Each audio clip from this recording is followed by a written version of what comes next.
Mein Name ist Ralf Hartmann, ich komme aus Deutschland. Das Problem mit meinen Zähnen war, seit 3 Jahren hatte ich wirklich große Probleme. Ich habe vom Internet über Facebook von Dentakai erfahren und von einem Freund. Und alle waren bisher immer sehr, sehr zufrieden mit Dentakai. Dann habe ich mich informiert und habe mich dann dazu entschlossen, die Reise nach Istanbul anzutreten.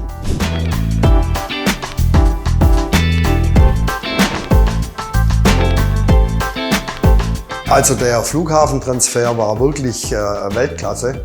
Es wurde alles komplett gemanagt von Dentakai, den ich jederzeit per WhatsApp anschreiben konnte oder auch anrufen konnte. Wir wurden dann in Istanbul am Airport empfangen. Ich komme in das Hotel. Es ist alles super, super, super.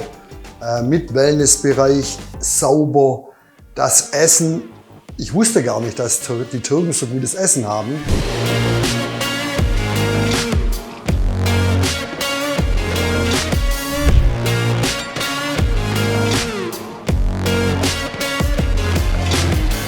Hier ist alles wirklich, wie würde man sagen, super clean, alles sauber, auch die Grippe-Hygienevorschriften werden eingehalten. Es ist rundum perfekt, die Menschen sind sehr freundlich, das Team ist wirklich, wirklich professionell. Die Doktorinnen, die Doktoren rundum zu 100%, nicht zu 99%, zu 100% zufrieden. Ja, also es ist jetzt schon so, ich wisple noch ein bisschen, weil ich noch die Narkose noch ein bisschen wirkt, weil ich ja die Zähne erst gerade reinbekommen habe. Aber es ist ein ganz anderes Selbstwertgefühl. Man kann endlich wieder richtig lachen, den Mund aufmachen und es ist ein ganz anderes Bild. Selbstwertgefühl und Freude, einfach nur Freude.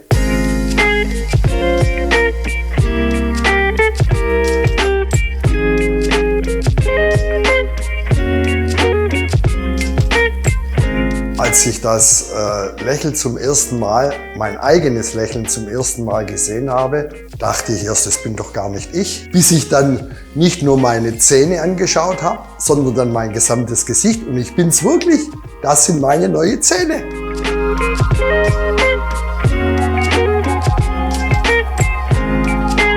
Ich kann nur sagen an alle Menschen in Deutschland, in Europa, auf der ganzen Welt, wenn wirklich richtige Probleme da sind mit den Zähnen, ob das medizinische Gründe hat oder ästhetische Gründe hat. Eine Reise hier zu Dentakai nach Istanbul löst alle Ihre Probleme und alle Sorgen. Sie sind bestens hier aufgehoben. Dankeschön, liebes Dentakai-Team.